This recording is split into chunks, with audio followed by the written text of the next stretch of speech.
Guys हामी चाहिँ राधाकृष्ण मन्दिरभित्र आइसकेको छौँ। माथि राधाकृष्ण मन्दिर चाहिँ यता चाहिँ सम्पाद बनिन्छ त्यसको यता कीर्ति यता हेर हाई गर्दै त यता कीर्ति हाई गर केसुमा यता हेर्नु हाई अन्जना मिस हाई। हामी चाहिँ नानीहरूसँग घुम्नु आएको छौँ है। यता 2 जना 3 जना मसँग 4 जना उता पछाडि पनि आउँदै रहेछ 5 जना अझै पनि शौचालय बनायो है बनायो गाइस। तपाईँहरूले म देखाउँछु कस्तो कस्तो छ भन्ने कुरा चाहिँ। यता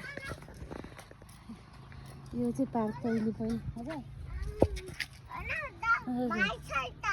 त्यहाँ छ भाइ भाइ हेर्ने रेलो पापा हो कि के हो त त्यो भाइको? त्यसलाई पापा भन्छ के भन्छ? उसले भारी बोकेको सरी यता पनि सबै भत्केको छ। यता हेर्नु गाइस फोटो खिचिदिन्छ अहिले म। यता चाहिँ घन्टी खुल्ला छ।